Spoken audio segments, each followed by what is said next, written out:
Isang magandang buhay mga kagulay. Welcome po ulit sa ating pagsakan ng mga sariwang gulay. Ngayong araw po ng Martes, dito lang po yan sa ating palengke ng sangitan na nasa barangay Magsaysay Norte.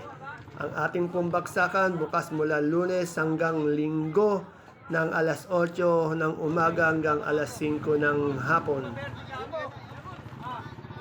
At katulad po ng dati, as usual, napakarami pong mga gulay na dumadating dito na dala ng kolong-kolong, XLT, mga SUV na galing po sa 32 bayan ng lalawigan ng Nueva Ecija at yung iba po sa mga karatig bayan natin katulad ng Nueva Vizcaya. Samahan niyo po ulit akong maglibot dito sa ating baksakan ng mga gulay. At alamin po natin kung maraming mga gulay ang dumadating ngayon dito sa ating bagsakan. Ayan po, pinapakita ko po sa inyo yung mga pagdating ng gulay. Ayan po yung mga kaibigan natin na nagkakariton boys.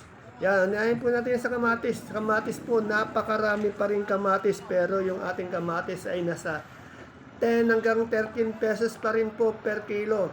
Naudlot po yung pagtaas niya. Kala ko magdire-diretso na siya.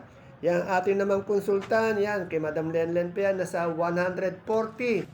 Isang kilo po. Yung ating Taiwan po, nasa 60 pesos pa rin. Napakababa ng ating siling labuyo. Yung ating panigang, nasa 15 to 20 pesos po per kilo. Napakababa pa rin ng panigang.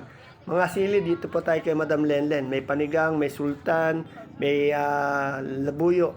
Sa talong po natin ay nasa 40 hanggang 45 pesos po ang isang kilo ng ating mga talong ngayon. At sa ating pipinong bakla, nasa 35 po yan.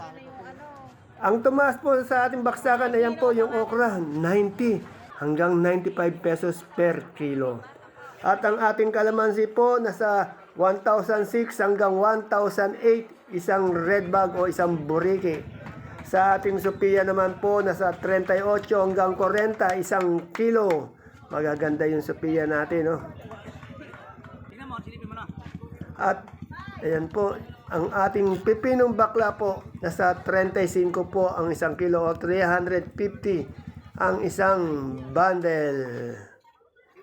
Ang ating puso naman po ng saging, nasa 25 po isang kilo.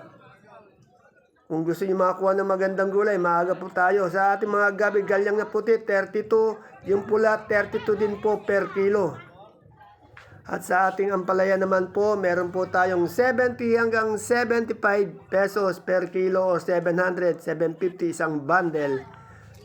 At yung ating mais po, ang dami nating mais sa ating bagsakan. Ganun pa rin po yung dilaw, 15 pesos or 150 isang bundle. Yung ating puti, 30 pesos isang kilo or 300 pesos isang bundle. At ang ating papaya naman po ay nasa 20 pesos isang kilo or 200 pesos isang bundle. Yung pechay po natin magaganda, napakamura ng pechay natin ngayon. Nasa 15 hanggang 20 pesos po isang kilo. Yung ating bonitong ampalaya, 45 hanggang 50 pesos isang kilo. Sa ating mga patolang palikpik naman po, pirmis po siya, nasa 35 po siya per kilo or 350 isang bundle. At yung ating sitaw naman po ay nasa 150, 160, 170 isang big kiss o isang tali. At yung ating daon ng sili po, 60 hanggang 70 pesos per kilo. Ayan po yung ating sampalok. Medyo angat yung sampalok natin. 45 pesos po per kilo ng isang kilo ng sampalok. Ayan po yung model natin ng sampalok, si Boss. Ayan, ganun sana. Yung Sophia po natin, nasa 38 hanggang 40. At yung Suprema po natin, medyo angat siya. 55 pesos yung malaki. Medium, 54. Yung small, 52 pesos. At yung ating singkamas, hindi po nagbabago. 100 po, isang big kiss. Masarap ang singkamas na yan, makatas. At ang ating alugbati po ay 350 hanggang 400 isang bundle.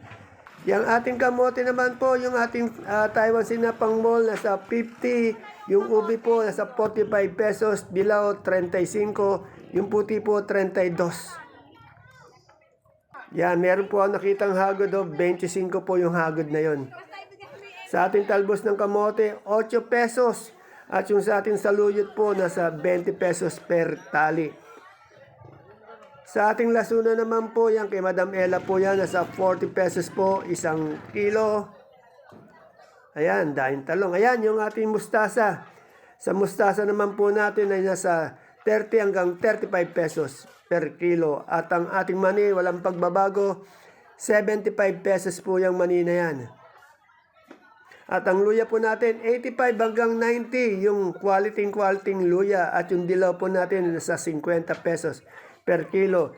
Sigarilyas po natin, umangat yan, nasa 110, 115 pesos 1 kilo.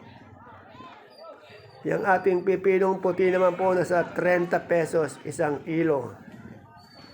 At yung upo po natin, nasa 150 hanggang 250 po 1 bundle. Yan, mahabang bato lang palikpik, 35 1 kilo. At yung ating mga talong na magaganda, 40 to 45 1 kilo po, medyo mangat. Ayan ang angat na angat talaga. Yung ating okra, 90 hanggang 95. Yan po, marami pa rin nagdadatingan. Tanghali na po yan, mga alas 10:30 na po yan. Patuloy pa rin po ang pagdating ng mga gulay. At sa ating patolang kinis naman po, nasa 30 pesos po per kilo. Ang dami mga kolong-kolong na dumadating na punong-puno ng mga gulay, lalo na yung talong natin. Yan, mga kamote, mais, kamatis, napakarami. Sobrang init nga lang na pero malamig ang hangin sa ating bagsakan.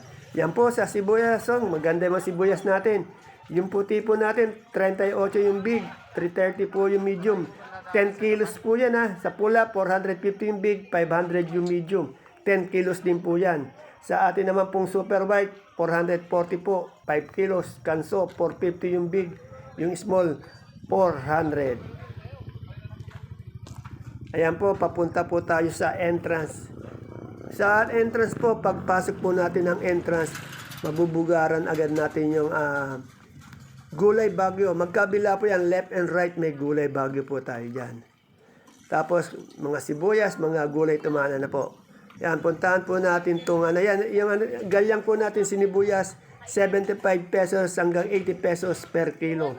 Ayan po sa ating mga gulay bagyo, yung repolyo po natin, nasa 280 yung isang bundle, yung peche, 350, yung sayote, 350 bundle, yung carrots, mahal po yan, 1,300 isang bundle, yung ating patatas po, 600 isang bundle, at yung ating maliit na patatas na barbol, 450. Sa atin naman pong cauliflower po, 80 pesos. Yung sa ating green bell po, 250. Sa ating red bell po, 200 pesos per kilo. Yung ating lemon na imported, walang pagbabago, 180. At yung ating young corn, 25, isang styro yan. Sa leeks po, ganun pa rin, 150 yung celery, 100. At sa lettuce po nating green ice ay nasa 100, yung romaine po 120. Ayan po, yung labanos natin ay nasa 350 isang bundle. At ang ating yung ating sitsaro po ay nasa 120 to 140. Yung beans naman po natin, 140, umangat yung beans. At yung ating broccoli po, ayan po, 90 pesos per kilo. Yan po, yung dalawang gulay bagyo na yan, pagpasok pa ng entrance, kaliwa, kanan. Ayan po, patuloy yung pagdating ng mga kolong-kolong na napakaraming kamatis. Kaya naudlot uli yung pagtaas ng ating kamatis dahil dumagsa po uli sa bagsakan. Yan. Pati yung kalamansi po, tanghali na dumadating yung ating kalamansi. 16, 17, 18, isang buriki po o isang red bag, 30 kilos.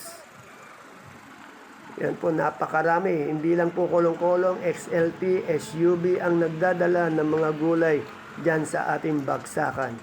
Tandaan niyo po wala tayong problema sa parking dyan. Malubag ang parking natin dyan sa gilid. At safe na safe po ang inyong mga sasakyan na ipaparada dyan. Wala pong problema. Ayan po ang ating bagsakan. Ngayong araw po ng Martes, see you po again tomorrow sa ating baksakan ng gulay sa ating palengke ng sangitan. Bye-bye.